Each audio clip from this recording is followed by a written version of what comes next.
Hello students, मैं केवी कौशिक आज आप लोगों को ट्रांसलेशन में पोजेसिव यानी संबंध कारक बताने जा रहा हूँ ना। संबंध कारक अव्यय, इसमें पर्सनल प्रोनाउन जो होते हैं,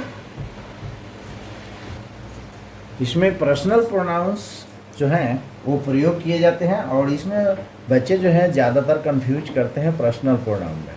पर्सनल प्रोनाउन जैसा कि 7 होते हैं, आप देख सकते हैं 1, 2 और यहाँ पे 3, 4, 5, 6 और एक यहाँ पे 7 है। ही पुरुष के लिए और सी जो है स्त्री के लिए ना। तो आइए देखते हैं। आई का हिंदी मैं ही नहीं होता, मैंने भी होता है, मुझे भी होता है, मुझको होता है। वी का हम, हमने, हमें, हमको होता है।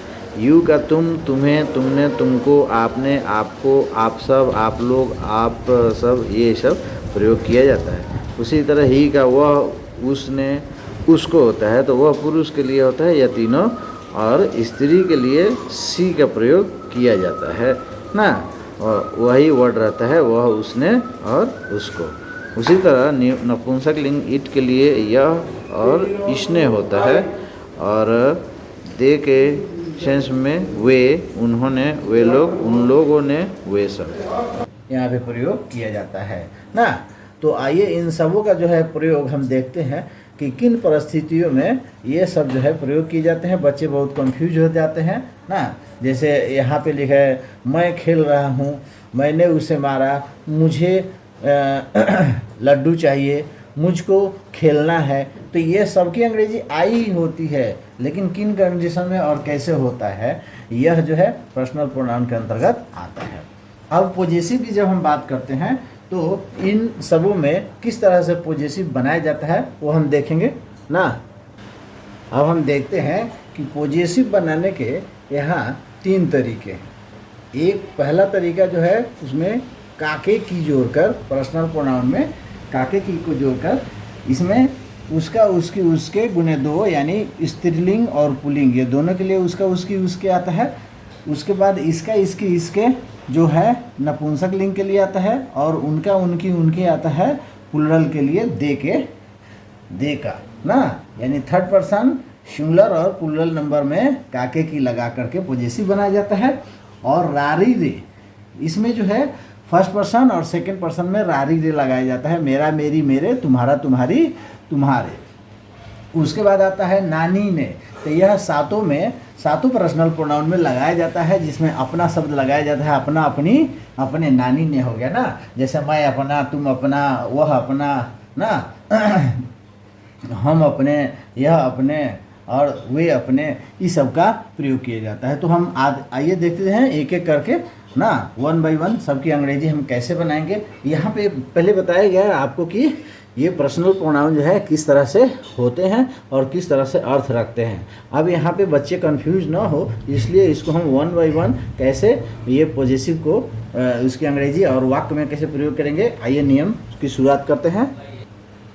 अब आप यहाँ देख रहे हैं कि रूल नंबर 1 यह कह रहा है कि जब काकी के का प्रयोग प्रोनाउन के साथ हो ना, प्रोनाउन यानी पर्सनल प्रोनाउन के साथ हो, तो एक वचन पुल्लिंग के लिए, पुल्लिंग मतलब आपको पुरुष जाति के लिए हिज, हिज किसके, उसका, उसकी, उसके।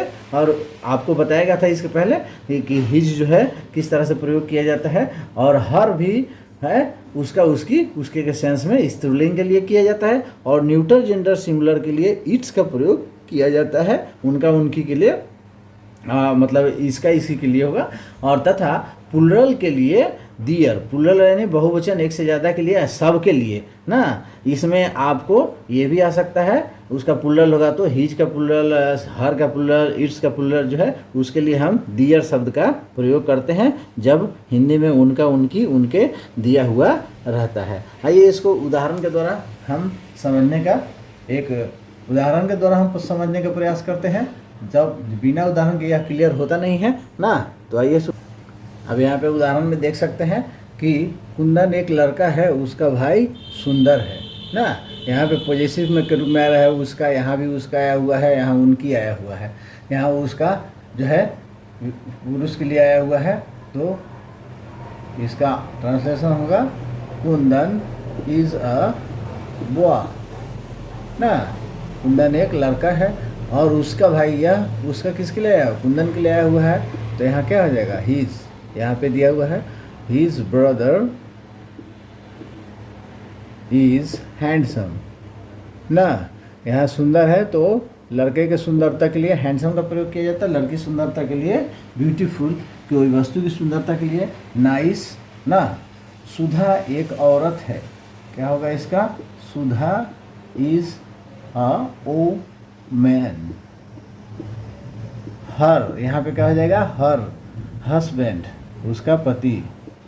आप यहाँ पे देख रहे हैं कि यहाँ हर है उसके बाद हस्बैंड है, तो देखा जाए यह हर जो प्रयोग हुआ है, हिज जो प्रयोग हुआ है वो पॉजेसिव एडजेक्टिव है, जो नाउन को क्वालिफाई करता है वो एडजेक्टिव कहलाता है, तो इसको पॉजेसिव एडजेक्टिव कहा जाता है। लेकिन हिंदी में जब का लगा हुआ है तो यहाँ पे हम लोग यही पॉजेसिव को देखने का काम कर रहे हैं, उसमें का लगा हुआ है और पति के बीच में यह संबंध बताने का काम कर रहा है। तो her husband is not graduate.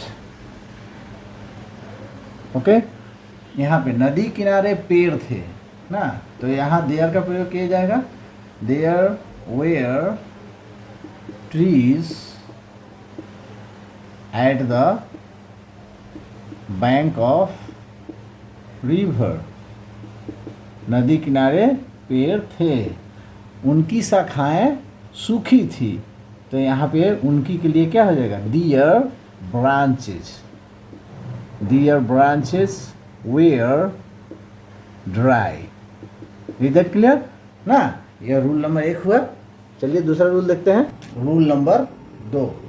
इसमें कह रहा है कि सातों प्रोनाउंस, जैसा कि I, we, you, he, she, it, they यहाँ पे बतलाया गया है, सातों प्रोनाउंस में अपना, अपनी और अपने की अंग्रेजी वाक्य के सब्जेक्ट के अनुसार उसकी अंग्रेजी होती है ना। तो सातों में है, एक आई है, आई का अपना क्या होगा, माई होगा, वी का अपना आवर होगा, यू का अपना योर होगा, सी अगर अपना के साथ आएगा तो हर होगा, ही अपना के साथ ही जाएगा, ईट अपना के साथ इट्स आएगा, और दे जो है दियर अपना साथ लेकर आएगा। आप ये साथ है गिन सकते हैं, 1 2 3 4 5 6 7, ठीक है। अब इसको हम लोग वाक्य का प्रयोग करके देखते हैं। तो यहाँ देख रहे हैं, कुंदन एक शिक्षक है, वो अपने छात्रों को ईमानदारी पूर्वक पढ़ाता है ना। तो आप यहाँ पे देख सकते हैं कि कुंदन के लिए अपने शब्द आया हुआ है, अपने छात्रों को ना, यहाँ भी अपने शब्द आया हुआ है, यहाँ भी अपना शब्द आया हुआ है।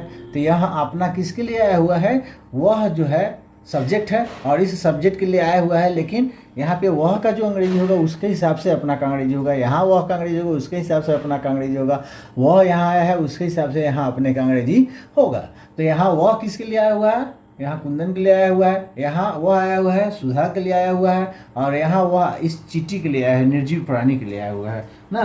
तो आइए हम देखते हैं इसको कैसे बनाएंगे। कुंदन शिक्षक है तो क्या हो जाएगा, Kundan is a teacher. Okay, वह अपने छात्रों को ईमानदारी पूर्वक पढ़ाते हैं तो सिंपल प्रेजेंट टेंस है, तो ही टीचेज, क्या हो जाएगा, he teaches his a student. यहाँ हो जाएगा अपने का अंग्रेजी क्या हो गया, his a student, students S लग जाएगा, छात्रों को ऑनेस्टली, ईमानदारी से, ऑनेस्टली, ठीक है। ये हो गया क्लियर। तो यहाँ यह ध्यान देना जरूरी है कि यह इंग्लिश जो है एक फ़नी लैंग्वेज है और इसमें अलग अलग तरीके से अलग अलग अर्थ निकलते हैं। तो इस इंग्लिश ग्रामर के रूल को समझना पड़ेगा, और ये मत समझिए कि इंग्लिश ट्रांसलेशन जो है वो अलग है, इंग्लिश ग्रामर से ही रिलेटेड है, क्योंकि ग्रामर जो है हमें ट्रांसलेट करना, किसी भाषा को शुद्ध शुद्ध बोलना, पढ़ना लिखना सब सिखाता है। तो ऐसी स्थिति में ये ट्रांसलेट करना भी ग्रामर का ही एक पार्ट है। सुधा एक औरत है तो क्या हो जाएगा, सुधा इज़ अ वुमन। सी, अब सी के हिसाब से अपने क्या अंग्रेजी होगा, वह घर पर रहती है तो सी लिव्स एट हर, अपने घर पे, तो एट हर हाउस।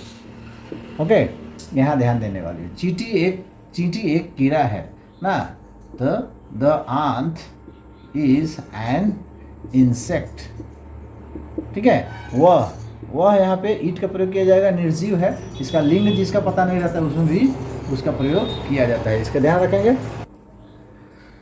तो यहाँ पे the ant is an insect, वह दिन भर अपना काम करती है। तो इट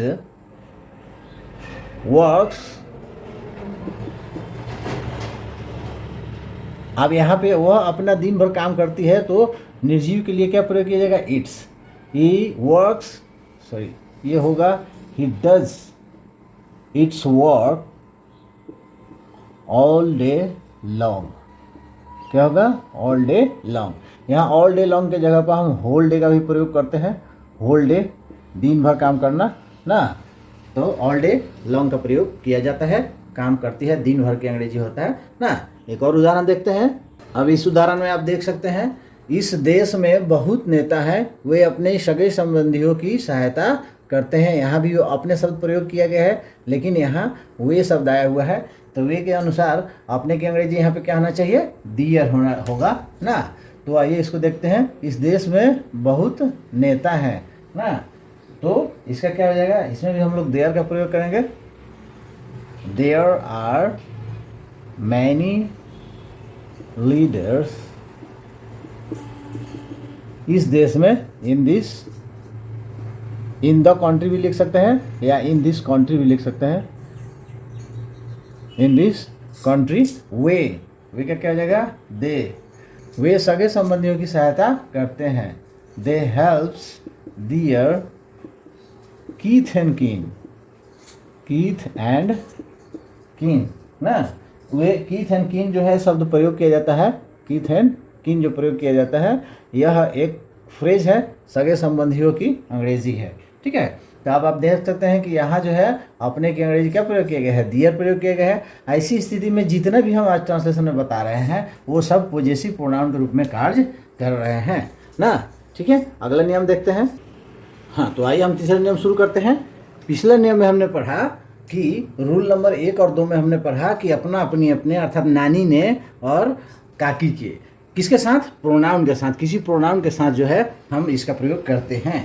अब रूल नंबर 3 में ये जानते हैं कि रारी रे संबंध सूचक शब्द यहाँ पे आया हुआ है, और इसका प्रयोग हम पहले ही बताए थे कि फर्स्ट पर्सन और सेकंड पर्सन के साथ किया जाता है। फर्स्ट पर्सन में आई, उसका प्लूरल हो गया वी, और सेकंड पर्सन में सिंगुलर प्लूरल एक ही होता है, यू का यू।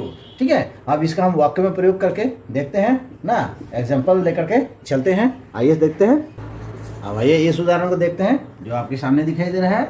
मेरा भाई डॉक्टर है, तो यहाँ पे मेरा के साथ भाई शब्द लगा हुआ है। थोड़ा सा यहाँ ध्यान देंगे, मेरा मेरी मेरे जो है संबंध सूचक शब्द में यह मेरा भाई डॉक्टर है, तो मैं का संबंध भाई के साथ बता रहा है और वहाँ पे रात जुड़ा हुआ है। लेकिन यहाँ भी देख सकते हैं यह कलम मेरी है, तो हमारा उस कलम के साथ संबंध जो है मेरे मतलब मुझका यानी मेरे का संबंध बता रहा है। लेकिन यहाँ पे दोनों का अंग्रेजी अलग अलग होगा, क्योंकि यहाँ पे मेरा भाई डॉक्टर है, तो मेरा के बाद भाई आया हुआ है, भाई एक नाउन है। ऐसी स्थिति में मेरा जो है एडजेक्टिव है, इसलिए यहाँ माई जो है एडजेक्टिव का प्रयोग किया जाता है। हम इसको अंग्रेजी में लिखेंगे कि my brother is a doctor.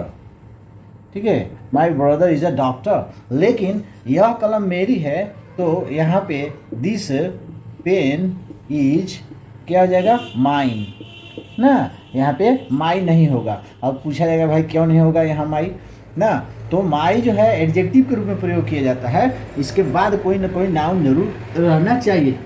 लेकिन यहाँ पे यह कलम मेरी है के साथ मेरी के बाद कोई नाउन नहीं है, इसलिए यह प्रोनाउन है, यह एडजेक्टिव नहीं है। यह भी संबंध का बता रहा है बोथ, और इसके भी अंत में री आया हुआ है, रारी रे, जैसा कि हम बताए थे आपको। तो यहाँ भी अब हम नेक्स्ट उदाहरण लेकर चलते हैं कि प्रोनाउन के रूप में इसमें भी आपको बताया है, इसमें भी बताने का प्रयास किए हैं। आइए देख लेते हैं सबको वन बाय वन।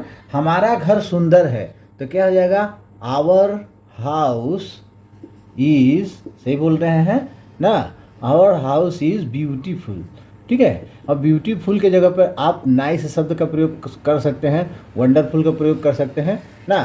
आप एक्चुअली अकॉर्डिंग टू देखा जाए तो ब्यूटीफुल नहीं होना चाहिए, लेकिन ब्यूटीफुल जनरली लड़कियों की सुंदरता के लिए प्रयोग किया जाता है। तो our house is nice, grand भव्य हो सकता है ना, बिल्डिंग होगा तो ग्रांड का प्रयोग किया जाता है। तो अंग्रेजी में उसके सेंस के हिसाब से अलग अलग मीनिंग हो सकता है ना। दूसरा उदाहरण जो आपके सामने है, यह मेरा घर है, तो क्या होगा, दिस, यह हमारा घर है, सॉरी, यह हमारा घर है, यह हमारा घर है, दिस इज आवर हाउस। अब देख सकते हैं ना कि आवर के बाद क्या आया हुआ है, नाउन यहाँ पे दिया गया, हमारा घर है तो आवर हाउस, तो आवर क्या है, यहाँ पे एडजेक्टिव है, लेकिन वही नाउन के रूप में आवर आ जाता है ना, तो उसका अर्थ जो है बदल जाता है। यह हमारा घर है, और यही रहता है कि यह घर हमारा है, तो क्या हो जाता कि this house is ours. Our की जगह पर क्या प्रयोग होता, आवर में एस लग जाता ना, यह हमारा घर है, लेकिन यह घर हमारा है तो सेंटेंस के हिसाब से वाक्य में परिवर्तन हो जाता है। अर्थ भले ही एक है लेकिन ट्रांसलेशन में परिवर्तन हो जाता है। तुम्हारी गाड़ी नहीं है, यहाँ तुम्हारी के बाद क्या आया हुआ है, रारेरी तो है लेकिन तुम्हारी के बाद गाड़ी आया हुआ है, तो इसलिए एडजेक्टिव प्रयोग होगा, तो योर होगा, नॉट योर्स। तुम्हारी गाड़ी नई है तो क्या होगा, योर कार इज न्यू। ठीक है, यह गाड़ी तुम्हारी नहीं है, तो यहाँ देखिए क्या हो जाता है, this car is not your, यहाँ नहीं होगा, क्या लगेगा, यहाँ योर्स का प्रयोग किया जाएगा। ठीक है, अब आते देखते हैं एक लास्ट, यह मेरा कलम है और वह तुम्हारा। अब यहाँ भी देख रहे हैं मेरा के बाद क्या आया हुआ है, कलम आया हुआ है। अब यहाँ देख सकते हैं दो पर्सन, यहाँ तुम्हारा भी है और मेरा भी है, दोनों भी आ सकता है, यह कोई जरूरी नहीं है। तो यह मेरा कलम है, तो this is my pen, not this pen is mine. This pen कब होता है, जब होता है कि यह कलम मेरा है, तब वहाँ माई की जगह पर सिर्फ मेरा अकेले रहता है, एडजेक्टिव रूप में नहीं आता, तो माइन प्रयोग किया जाता है। तो यहाँ हो गया यह मेरा कलम है, तो दिस इज माई पेन, मेरा कलम के साथ आया हुआ है इसलिए माई पेन, यानी माई जो है अपने बच्चे के साथ रह रही है ना एडजेक्टिव में।